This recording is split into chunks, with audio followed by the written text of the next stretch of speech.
Boa noite, sejam bem-vindos para mais uma noite da nossa série Prontos para a Sua Volta? Nessa noite nós estaremos aprendendo sobre: temos retardado o advento? Será que eu tenho retardado? Será que você tem retardado o advento de Cristo? Nessa noite estaremos aprendendo mais uma vez com o Fábio. Mas antes de nós aprendermos sobre esse tema, convido você para louvarmos ao nosso Deus aí na sua casa, cantando a nossa música tema Um Pouco Mais.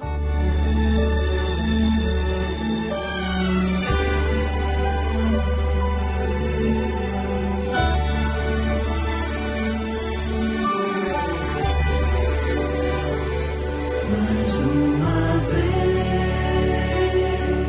escureceu e o sol se pôs no coração. Eu já não pude suportar, senti saudades do meu lar. Orei a Deus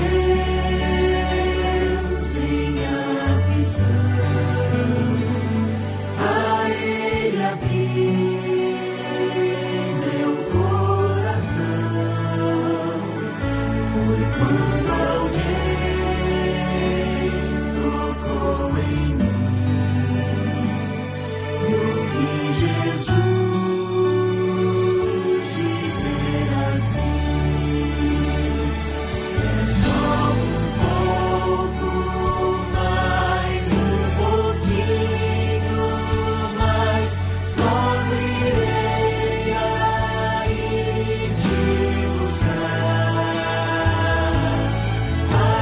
Amor real, há um rio de paz, há um céu que Deus chamou de lar.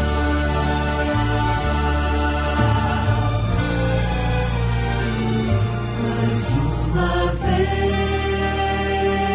amanheceu, o sol da fé em mim nasceu. E quando eu penso em desistir, Jesus me chama e diz assim: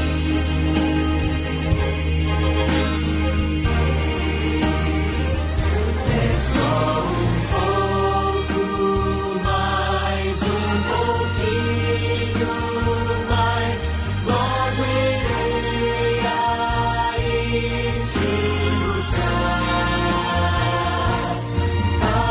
Amor real, há um rio de paz, há um céu que Deus chamou de lar. É só um pouco mais, um pouquinho mais, logo irei aí te buscar. Amor real, há um rio de paz, há um céu que Deus chamou de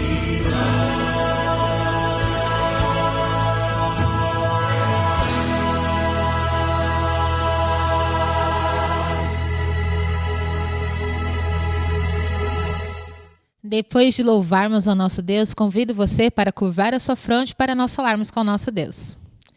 Ó bondoso Deus, que nós possamos nessa noite aprender mais de Ti e que principalmente que esse sermão nós não ouçamos apenas, mas que nós possamos compartilhar com nossos amigos, espalhar a Sua mensagem para assim nós adiantarmos o Seu advento. Suas bênçãos que eu lhe peço em nome de Jesus. Amém.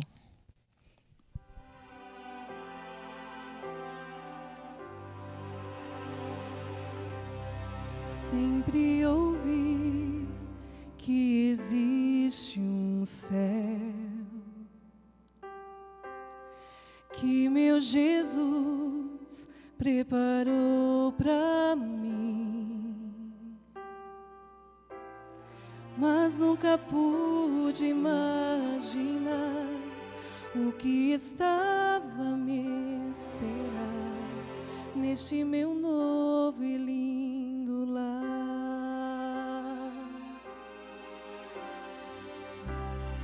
Belos jardins, lago de cristal, lindas mansões, vida eterna, flores que nunca murcharão, não há mais sombra do mal, um novo céu, um novo lar.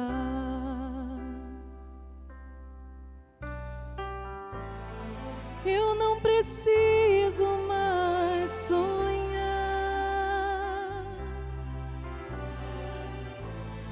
posso abraçar o meu Jesus,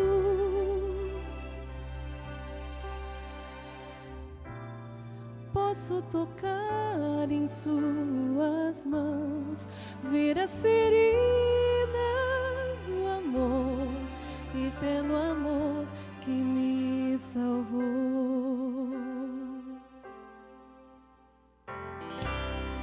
Quanta emoção quando encontrei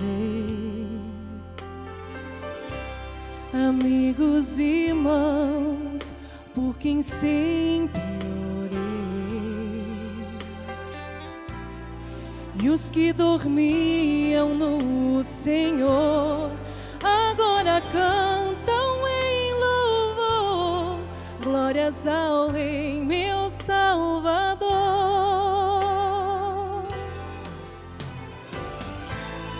Eu não preciso mais sonhar,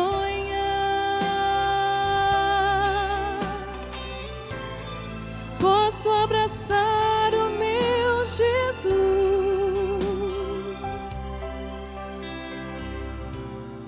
posso tocar em suas mãos, ver as feridas do amor, eterno amor que me salvou.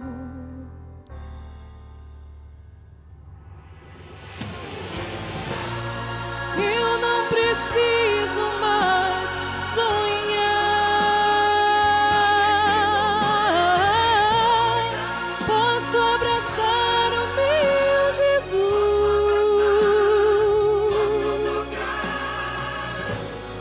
posso tocar em suas mãos, ver as feridas do amor, eterno amor que me salvou.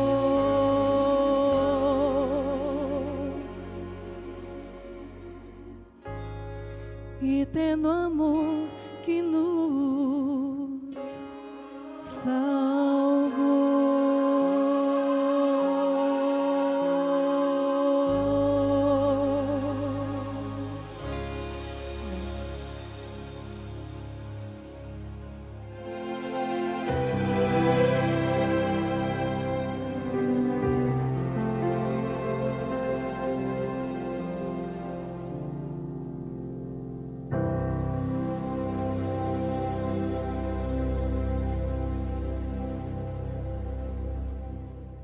Você já observou que estamos em guerra? Já se deu conta disso? Quantas guerras você já ouviu falar? Você passou por quantas guerras? Você ouviu quantas vezes seus avós, seus pais falarem sobre a Segunda Guerra Mundial? A Guerra do Golfo? A Guerra do Kuwait? Ou a Primeira Guerra Mundial? Guerras são o tema da sociedade em que vivemos. O mundo, segundo alguns, gira ou vive através de guerras. Nesta noite, quero convidá-lo a discutirmos um pouquinho sobre o tema: temos por acaso retardado o advento de Cristo? Será que as nossas atitudes como cristãos têm feito com que Deus se demorasse mais para voltar? Será que ele ainda não veio porque eu e você ainda não acreditamos nessa promessa? Ou porque ainda não nos demos conta de que estamos mergulhados em uma guerra? Nessa noite, eu gostaria de convidá-lo a pensarmos um pouquinho, a estudarmos um pouco mais a palavra de Deus e a entendermos um pouco mais o que Ele espera de mim e de você. Temos retardado o advento? Um grande teólogo chamado Emil Brunner menciona o seguinte em um pensamento: o que é o oxigênio para os pulmões? É a esperança para dar significado à vida. Assim como a vida do organismo depende de uma constante provisão de oxigênio, da mesma forma, a existência humana depende da esperança que acaricia. Que esperança você tem acariciado? Você crê realmente que Jesus está às portas? Pare e pense comigo. Analise esses fatos. Gostaria de chamar a atenção, ao abrirmos a palavra de Deus neste momento, pegue a sua Bíblia. Veja comigo 2 textos, palavras do próprio Jesus e do apóstolo João, a respeito da sua volta. O primeiro texto nós encontramos no Evangelho de Marcos, o capítulo 24 e o verso 44. Veja na sua Bíblia. Evangelho de Mateus, capítulo 24, verso 44. Mateus 24, 44. Esse texto fala da volta de Jesus. Esse texto apresenta os sinais da volta de Jesus. Mas é necessário que nós pensemos um pouquinho sobre a declaração de Jesus ao mencionar um detalhe que nos surpreende. E no capítulo 24 de Mateus, o verso 44, nós encontramos a seguinte declaração do Salvador: estejam também sempre preparados, pois o Filho do Homem virá quando menos esperam. Você já entendeu isso? Quando eu menos esperar, o Salvador Jesus estará voltando. Foi Jesus quem disse: estejam sempre preparados, pois o Filho do Homem virá quando menos esperam. Em outra ocasião, Jesus compara a sua volta com a chegada de um ladrão, e ele diz assim: nenhum de nós vai deitar à noite esperando que Jesus venha, ou que o ladrão chegue. Estamos em guerra. Como eu disse no começo, a Bíblia menciona muitas guerras. No Apocalipse nós encontramos um momento interessante quando, através de uma guerra, e o texto diz assim: houve peleja no céu. Dragão e os seus anjos pelejaram com Deus, com Miguel. E o seu lugar não foi mais achado ali. Nesta guerra, Satanás perdeu. Sabe, luta de poder. Satanás quis ser Deus. Deixou que o pecado, o orgulho e a vaidade tomasse conta do seu coração.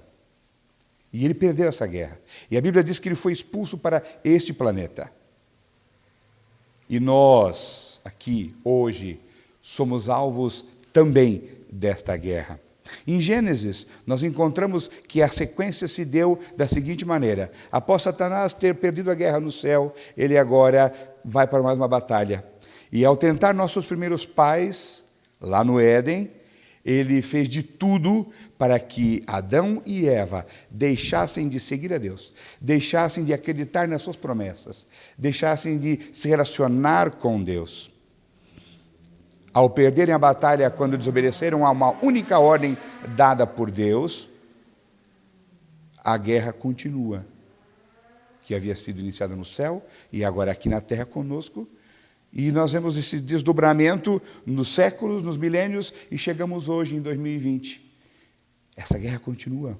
O apóstolo Paulo, inclusive, fala desta guerra dizendo assim: nós não lutamos com exércitos, com pessoas de carne e osso, mas com principados e potestades espirituais.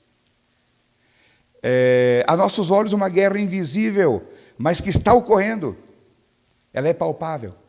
Através da morte, através do desespero, através da ganância, através da incredulidade, através de tantas e tantas crises pelas quais o mundo tem passado. E especificamente no Apocalipse, ao falarmos nessa série sobre a volta de Jesus, há um item interessante que é mencionado e que se dá entre a sexta e a sétima trombeta, entre a sexta e a sétima praga, que chama-se a luta ou a guerra do Armagedom. Nós somos o alvo dessa luta. Deus e o diabo têm lutado por nossa alma. E assim, durante as eras, durante os séculos, durante os milênios que temos vivenciado nesse planeta, Deus tem feito de tudo para que eu e você andemos com Ele, tenhamos paz e prosperidade. Jesus disse: eu vim para que tenham vida e vida em abundância. Mas Satanás tem feito de tudo para que a miséria, a desgraça e a morte imperem nesse planeta. Com um detalhe a mais: ele faz questão de colocar a culpa em Deus. Sabe, queridos, o que fazer com essas crises e com essa guerra? João, no capítulo 14, verso 1 a 3, é um clássico do Novo Testamento, que eu gostaria que você acompanhasse agora a leitura. Você vê aqui a própria declaração de Jesus, prometendo que voltaria. Você conhece o texto. Evangelho de João, capítulo 14, verso 1 a 3. Eu leio assim. João, capítulo 14, verso 1 a 3.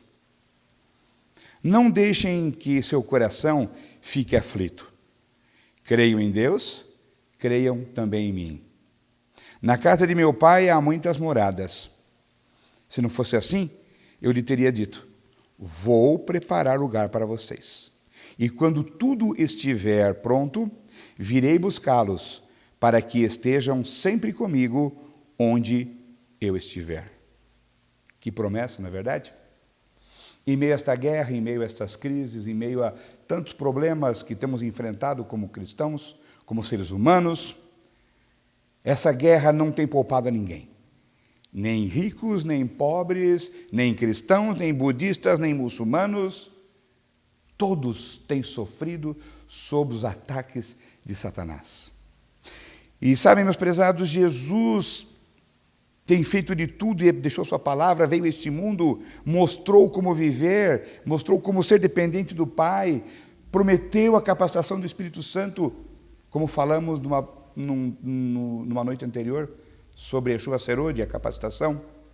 E Ele quer, tudo isso Ele nos dá, tudo isso Ele promete, tudo isso Ele faz com um único objetivo, para que eu e você, ao enfrentarmos essa batalha cósmica entre o bem e o mal, nós não só estejamos posicionados ao lado do Salvador, mas tenhamos também a vitória por meio de Jesus Cristo, porque Ele já venceu, porque Ele já passou pelo que nós passamos. E Ele disse: no mundo 3 aflições, mas tem de bom ânimo, eu venci o mundo. Conta-se a história de que no final da Primeira Guerra Mundial, esse fato ocorreu na África Ocidental, que na época era uma colônia alemã. Certo dia, surge então um mensageiro dizendo que todos os defensores, os homens que foram para a batalha, foram para a guerra naquela vila, tinham sido mortos pelos ingleses. Você pode imaginar a cena, pode imaginar o luto, pode imaginar a angústia, os problemas que todos ali começaram a vivenciar? Especificamente, as mulheres que se encontravam naquela vila sentiram muito. Entraram no processo de luto porque os seus maridos, os soldados que partiram, não voltaram. Ou não voltariam. E quem descreve essa história menciona um fato interessante. Veio um documento dizendo que todos os homens, os soldados que haviam ido para a guerra, haviam morrido na batalha. E agora então as famílias enlutadas, especificamente as mulheres, agora viúvas, deveriam recomeçar as suas vidas. E houve muito pranto, muito choro, muitas reuniões em homenagem àqueles que haviam morrido. E conta-se então que naquele pequeno vilarejo, a maioria das mulheres viúvas começaram a se casar novamente, casaram com outras pessoas. A vida continua, não podiam ficar viúvas. Mas um fato pitoresco ocorre: entre todas as viúvas, uma permaneceu viúva. Ela acreditava que o seu marido não havia morrido, ou simplesmente preferiu continuar viúva. Perto do final da Primeira Guerra, vem agora um outro boletim, um outro ofício pelo governo, apresentando o fato de que haviam se equivocado. Aqueles soldados que haviam partido para a guerra, de fato, não haviam morrido. Haviam apenas sido presos e estavam num campo de concentração, e agora estariam retornando para as suas casas. Você pode imaginar o desespero daquelas famílias? O desespero de todas aquelas mulheres viúvas de maridos vivos? Como elas iriam explicar a situação? Todos, ou quase todas, na sua maioria, haviam se casado de novo. Todas agora haviam constituído uma nova família. Agora, o que dizer para o antigo marido? Mas entre todo o desespero daquelas viúvas, uma permanecia feliz e não via a hora de encontrar-se com seu marido, com seu noivo, com seu esposo. A única que havia acreditado que o seu marido não havia morrido, estava pronta para recebê-lo no seu lar novamente. Ao contrário do desespero das demais viúvas, essa tinha certeza que o seu noivo, o seu legítimo noivo, o seu único marido, voltava para casa. Aquele dia para ela, em meio a todo o desespero, era o dia mais feliz. Na palavra de Deus nós encontramos várias declarações ou vários dados sobre essa batalha, como já mencionamos, que começou no céu, continuou na terra, entre Adão e Eva, com Satanás, e agora passa para todos os seres humanos e para todos os cristãos, chegando ao nosso tempo como igreja cristã. No livro do Apocalipse, especificamente no capítulo 16 e o verso 16, que eu gostaria que você acompanhasse comigo agora, nós encontramos a seguinte declaração, como disse, em meio às pragas que estarão ocorrendo, em meio às 7 taças que serão sendo derramadas, no capítulo 16, exatamente no verso 16, quando ali João vem tratando da 6ª taça, os espíritos enganadores e o Armagedon, é mencionado o fato de que seca-se o Eufrates, falando de um rio, de forma, entendemos aqui, não literal, mas simbólica ou figurada, no qual, ao secar-se o Eufrates, as nações que estão em embate, e são mencionadas nas taças anteriores ou no capítulo anterior, quando espíritos imundos como Rãs e a besta, o falso profeta, seres espirituais, que são apresentados aqui em Apocalipse, que retratam na realidade grandes poderes antagônicos a Deus, se reúnem para a última batalha. E no verso 16, então, é dito o seguinte: e os espíritos que se opõem a Deus reuniram todos os governantes e seus exércitos no lugar que em hebraico se chama Armagedon. É necessário mencionarmos que em toda a Bíblia esse é o único texto em que essa palavra ou esse título é apresentado.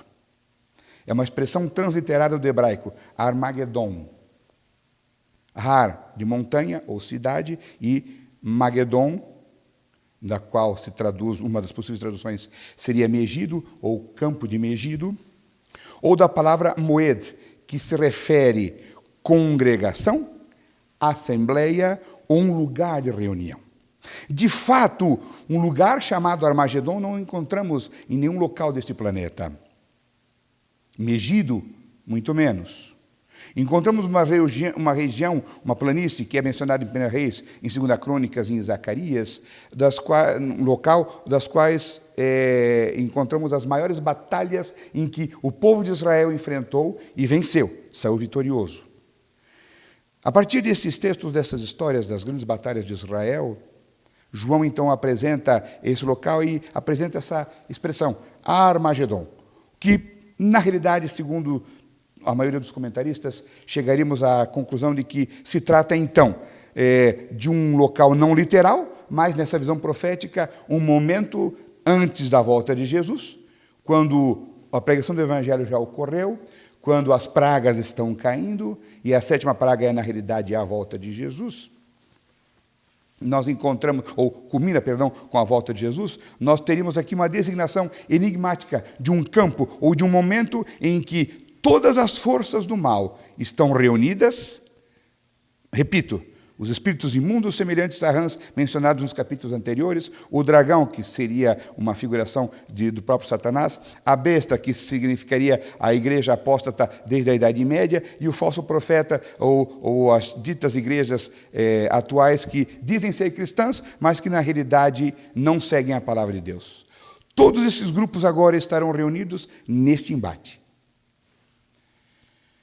com um único propósito. O propósito é agora dar um fim a Deus e àqueles que seguem a palavra de Deus. Nesta última batalha, eu e você, se estivermos vivos, iremos enfrentá-la. Nesta última batalha, Deus promete estar ao nosso lado. Nesta última batalha, Deus dará um fim a tudo que remete ao mal, a Satanás e a este planeta de pecados. No capítulo 16, verso 16, encontramos então essa batalha chamada Armagedon. No verso 17, quando é apresentado a 7ª taça, ou o início do juízo divino, observe um fato interessante que termina o verso 17. Eu leio o verso todo. Diz assim, capítulo 16 de Apocalipse, e o verso agora 17. O 7º anjo derramou sua taça no ar, e do trono, do templo, veio um forte grito, e o grito dizia: está terminado, está consumado. Esse fato entendemos ser o momento em que Deus acaba a sua intercessão, acaba o seu momento de julgamento, e agora vem simplesmente para dar agora a recompensa aos salvos, aqueles que escolheram andar com Deus. Em meio a isso tudo, ocorrerá então essa última grande batalha. E quando Satanás e todos os exércitos confederados tentam agora acabar com Deus e com aqueles que seguem a palavra de Deus, porque haverá nesse último tempo do fim, nesse último período do tempo do fim, apenas 2 grupos: os que andam com Deus, os que fazem a sua vontade, seguem a sua palavra, e aqueles que dizem ser cristãos, mas não seguem a palavra de Deus, preferem seguir o inimigo. Em meio a esse caos, nessa última guerra, nesse último momento de conflagração, nesta última guerra, Deus sairá vitorioso. Deus estará voltando para dar a mim e a você essa recompensa. Mas, como estamos em batalha, e como essa guerra continua, e como ainda não vimos o fim, já do início dessa palestra eu mencionei, será que poderíamos estar retardando o advento de Deus? Vimos a promessa do Salvador: vou preparar-vos lugar. Não é? Não se turbe o seu coração. Não fique preocupado. Não desanime. Creia somente. Eu vou preparar lugar. E quando eu for e vos preparar lugar, virei outra vez. E vos levarei para mim mesmo, para que onde eu estiver, estejais vós também. O convite é extensivo a mim e a você, querido amigo e irmão. Nesta noite, neste momento, Deus deseja dar a você, mais uma vez, a oportunidade de escolhê-lo como seu Salvador, como o único Deus verdadeiro, como aquele que pode mudar a sua vida, como aquele que já venceu a grande batalha neste universo e quer apenas o seu coração neste momento. Porque, ao darmos a Ele o seu coração, teremos acesso à vitória e à vida eterna. Pense nisso ao você ir para a cama essa noite. Não sem antes ler comigo o penúltimo texto dessa noite, que encontramos na 2ª carta de Pedro, o capítulo 3. Veja comigo, abra sua Bíblia mais uma vez. 2 Pedro, capítulo 3, verso 3 e verso 4. 2 Pedro, capítulo 3, verso 3 e verso 4. Pedro, quando escreveu sua carta, há quase 2000 anos atrás, ele diz assim: Acima de tudo, quero alertá-los de que nos últimos dias, no nosso tempo, o tempo do fim, nos últimos dias surgirão escarnecedores que zombarão da verdade, seguirão os seus próprios desejos, dizendo: o que houve com a promessa de que ele voltaria? Desde antes do tempo de nossos antepassados, tudo permanece igual como desde a criação do mundo. Não te parece estarmos ouvindo uma mensagem ou uma chamada de um noticiário de nossos dias? Pessoas há em meio a este mundo que nos cerca, que zombam da palavra de Deus, zombam do Deus Criador, e dizem que ser cristão é história ultrapassada. E a piada, segundo eles aqui, é essa: escuta, mas desde que o mundo é mundo, ele disse que voltaria, e cadê a promessa? Cadê o cumprimento dessa promessa? Veja o verso 7 desse mesmo capítulo 3, agora o verso 7. Pela mesma palavra, os céus e a terra que agora existem foram reservados para o fogo e estão guardados para o dia do julgamento, quando todos os perversos serão destruídos. Todos os perversos serão destruídos.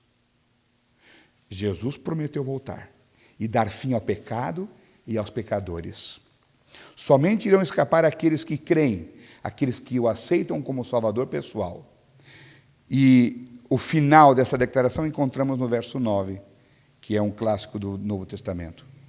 E aqui está, na realidade, a razão do tema dessa noite, ao falarmos sobre a guerra, ao falarmos sobre o Armagedon, essa grande conflagração que ocorrerá agora, pouco antes da sua vinda, da vinda do Salvador.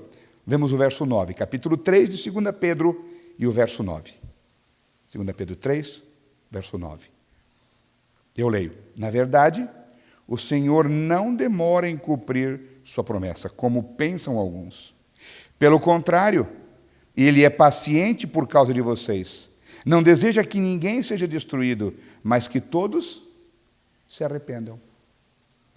Você consegue entender aqui a razão do porquê, aparentemente, o Salvador ainda não veio? Porque, aparentemente, a guerra continua sem uma definição? Pense no seguinte: a Segunda Grande Guerra teve várias batalhas. Batalhas em que os aliados venceram e batalhas nas quais as nações do eixo venceram. O eixo se referia aqui a Alemanha, Itália e Rússia, e os aliados se referiam àqueles que estavam do lado dos Estados Unidos, que por fim ganharam a guerra. As batalhas ocorriam, um lado ganhava, o outro perdia, até que chegou um dado momento em que as nações do eixo perderam em definitivo. E os Estados Unidos deram por encerrada a guerra quando jogaram as bombas em Hiroshima e Nagasaki, e assim foi levado ao Japão, a Alemanha e as nações que ali trabalhavam juntas se entregarem incondicionalmente. Não tinha como continuar uma guerra que já estava perdida. Nessa guerra espiritual que estamos mencionando aqui, neste tempo em que vivemos, quando cristãos ainda pregam sobre a volta de Jesus, a iminência da volta do Salvador, todos que se apegam à palavra de Deus irão se consolar com o texto que acabamos de ler, porque esse texto se refere a mim e a você nesta noite. E eu quero repeti-lo. O texto diz: na verdade, o Senhor não demora em cumprir a sua promessa. Que promessa? A promessa da sua vinda, a promessa do seu retorno, a promessa de uma nova terra, de um novo lar. Essa promessa. O Senhor não demora em cumprir sua promessa, como pensam alguns. Pelo contrário, Ele é paciente por causa de vocês. Não deseja que ninguém seja destruído, mas que todos se arrependam. Fábio, arrepender-se do quê? Bom, se você crê em Deus, se você crê no pecado, você crê que estamos em pecado, se você crê que esse mundo não está bem, como de fato a história e os eventos ao nosso redor comprovam diariamente, você há de convir comigo que Satanás e essa guerra que a Bíblia menciona, que é uma guerra universal, está em andamento. E o único detalhe para que tudo seja resolvido, segundo a palavra de Deus, é que eu e você nos arrependamos e tomemos a decisão, ou ao lado de Deus ou ao lado de Satanás. Por que eu estou dizendo isso? Porque há 2000 anos atrás, Jesus cumpriu a primeira grande sua promessa, seria a do seu retorno, a primeira vinda aqui nessa terra como Messias, como Salvador de todos nós. Ele veio. Ele cumpriu a promessa. Ele viveu 33 anos entre nós. Ele mostrou como viver e como andar segundo um filho de Deus. E ele disse: todo aquele que crer em mim terá vida. Todo aquele que andar segundo a minha palavra, eu levarei quando voltar novamente. O que você acha de tudo isso? Deus está atrasado? Será que Deus está equivocado no tempo da sua volta? Será que ele já devia ter vindo realmente? Eu gostaria de convidá-lo nessa noite a não ficar preocupado com o tempo. Vamos falar um pouquinho sobre o tempo também na próxima palestra. Vamos falar sobre os sinais, vamos falar sobre muitos outros detalhes que falam sobre a segunda vinda de Jesus. Mas, por favor, quero convidá-lo nessa noite a não se apegar à data, não se apegar ao tempo, mesmo porque a palavra de Deus deixa bem claro que Deus não revelou o seu tempo, o tempo do seu retorno. Mas eu gostaria que você se ativesse à sua vida, ao seu relacionamento com Deus. Quem sabe estejamos retardando o advento do Salvador, porque Deus, ao dotar o ser humano da capacidade de livre-arbítrio, espera a minha e a sua decisão, a minha e a sua escolha. Escolheremos andar com Deus? Escolheremos fazer a vontade de Deus? Você está feliz com o que você tem hoje? O mundo que o cerca, o seu emprego, a sua família, você não tem problema nenhum, não há nenhuma dificuldade, não tem enfrentado a morte, não tem enfrentado nenhuma crise. Ah, meu querido ouvinte, querido irmão, querido amigo, eu tenho certeza que você, assim como eu, não está imune a esses problemas. Não está imune a essas dificuldades e a toda essa angústia. Portanto, o meu apelo nessa noite é que você abra o seu coração a Jesus. Lembre-se, Jesus está voltando. Muito em breve olharemos para o céu e veremos Ele nas nuvens dos céus, voltando em glória e majestade. Não como uma criança na manjedoura, mas como o Rei dos Reis e Senhor dos Senhores. Nessa noite, neste momento, o Salvador lhe convida. Suplica mesmo ao seu coração, me aceite como seu Salvador. Parece tão triste e parece tão humilhante o Deus eterno se colocar ante você, pedindo sua decisão. Mas não, veja da seguinte maneira, Deus é soberano. Mas ao Ele cuidar e ter o universo em suas mãos, Ele ao mesmo tempo não interfere na minha e na sua decisão. Ele ainda não veio, porque quem sabe eu ou você ainda não tenhamos tomado uma decisão correta, certeira, ao lado do Salvador. Bom, você pode pensar, eu tenho problemas, eu sou pecador, eu não acerto uma. Jesus sabe de tudo isso. Mas Ele dá a promessa de um amparo, da proteção, do seu cuidado. No Evangelho de Mateus, inclusive, ele diz: vinde a mim todos que estão cansados e sobrecarregados, e eu vos aliviarei. Tomai o meu jugo, ande comigo, faça a minha vontade, e eu estarei pronto para lhe direcionar, lhe guiar e lhe colocar no bom caminho. Quando Cristo morreu na cruz do Calvário, há 2000 anos atrás, Ele já venceu essa guerra. Estamos tendo e vendo algumas batalhas hoje, mas já existe um lado vencedor. Deus é o vencedor. E Ele prometeu dar vida eterna para todos os vencedores, isto é, para todos que aceitarem a vitória que Ele teve no Calvário. Mas eu e você hoje precisamos tomar essa decisão.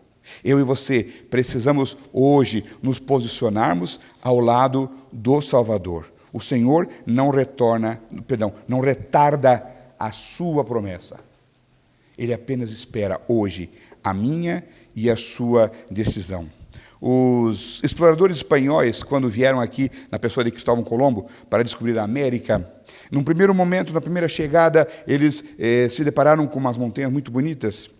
E ao entrar em contato com os aborígenes, os indígenas aqui das Américas, eles mandaram uma carta para os oficiais e para os reis da Espanha e descreveram como um lugar muito bonito, paradisíaco mesmo. Ao mesmo tempo em que os reis da Espanha tiveram essas notícias, mandaram cunhar dobrões, moedas de ouro na época espanholas, com a seguinte frase: ne plus ultra, isto é, nada mais além. Segundo a ideia dos espanhóis, eles haviam conhecido agora o fim do mundo, que isso é, não havia mais nada para ser descoberto. Lê do engano. Poucos anos depois, Vasco Nunes Balboa, exatamente em setembro de 1513, numa outra expedição espanhola, ele chega ao mesmo local onde primeiramente Colombo havia chegado. E agora, ao subir um pouco mais naquela montanha, ele descobre o lado ocidental daquela vasta expansão do oceano. E agora ele descobre o Oceano Pacífico, o outro lado do continente. E com certeza ele entendeu que havia muitas coisas além. Muitas coisas a mais além do horizonte. Cartas foram mandadas para os reis da Espanha novamente. E agora o governo espanhol emite novas moedas de ouro agora, mas com a seguinte frase: não mais ne plus ultra, mas apenas a frase plus ultra. Isto é, existe muito mais além. Queridos, há pessoas que vivem conosco, vivem ao nosso redor, convivem conosco, mas acham que a vida, o mundo, é só esse tempo. É só esse curto espaço de momento. 30, 40, 50 e poucos anos. Uma vida de trabalho, de dificuldades, de angústias e nada mais além de um túmulo. Nós, cristãos, sabemos que existe muito mais. Apesar das guerras, apesar das dificuldades, apesar das angústias, apesar dessa guerra espiritual que eu e você enfrentamos, temos a certeza de que existe algo além. O Salvador Cristo Jesus prometeu retornar. Ou nas palavras de uma escritora norte-americana, já ouvimos passos de um Deus que se aproxima. Estamos vivendo, diz ela, Ellen White, na Review and Herald de 1895, estamos vivendo agora nas cenas finais da história deste mundo. Tremam os homens com o senso da responsabilidade de conhecerem a verdade. O fim do mundo é chegado. Mas existe muito mais além. É verdade que para aqueles que não aceitarem a Jesus como Salvador pessoal, haverá apenas a morte eterna. Mas para aqueles que, como eu e você, cremos na sua palavra e andamos nos seus caminhos e procuramos fazer a vontade de Deus, através da graça, mediante a fé, nós temos a certeza de que existe algo além da morte. Ele voltará. E prometeu nos dar agora a vida e vida eterna. Uma eternidade nos espera, no qual estaremos andando com o Salvador Cristo Jesus. Ele prometeu e Ele vai voltar. Eu não vejo a hora de estar presente naquele momento quando veremos o Salvador Cristo Jesus retornando. Quando ergueremos nossos braços aos céus e diremos: este é o Salvador que nos aguardávamos. Na sua salvação exultaremos e nos alegraremos. O teólogo C.B. Hines, que escreveu O Retorno do Nosso Salvador, ele apresenta um parágrafo interessante sobre o retorno do Salvador. Permita-me que eu leia. Ele diz assim: aqueles que em todos os tempos têm crido na literal e pessoal vinda de Jesus à terra, não têm seguido fábulas artificialmente compostas. Esta é uma das doutrinas fundamentais da Santa Escritura. Encontra ela nas páginas do Sagrado Escrito maior lugar que qualquer outra doutrina da Igreja, sendo este glorioso acontecimento mencionado, essa história, a doutrina da volta de Jesus, 300 vezes no Novo Testamento e 1.500 vezes em toda a Bíblia. O crente devoto não pode ficar em dúvida quanto à volta de Jesus. Eu creio neste Salvador que está prestes a retornar. E você? Que Deus nos abençoe e que possamos realmente, através de nossa decisão, hoje, neste exato momento, tomarmos a decisão de estarmos ao lado do Salvador, teremos a certeza, então, de estarmos do lado vitorioso. E ao estarmos do lado vitorioso, estaremos prontos para recebê-lo e viver com ele por toda a eternidade. A ele toda a honra e toda a glória. Não permita que a sua indecisão atrase mais o retorno do Salvador. Que Deus te abençoe. Esse é meu sincero desejo nesta noite. Feche seus olhos, vamos falar com Deus.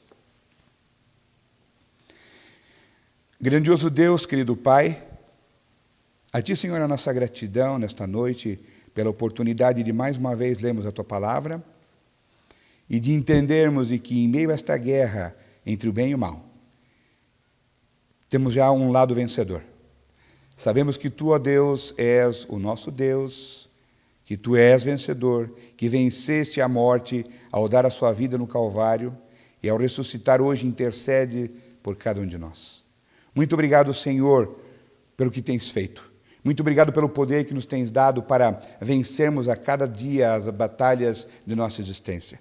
Sabendo que esta guerra já tem um vencedor, queremos então tomarmos a decisão ao Teu lado. Por favor, Senhor Deus, dirija nossos passos, guia nossos projetos. Colocamos a nossa vida inteiramente ao Teu dispor, pedindo, Senhor Deus, que nos dê a perseverança para tão somente andarmos ao Teu lado, fazer a Tua vontade e, por ocasião da Sua segunda vinda, todos possamos estar prontos para recebê-lo em glória e majestade. São essas bênçãos que te pedimos e desde já agradecemos no nome de Jesus. Amém.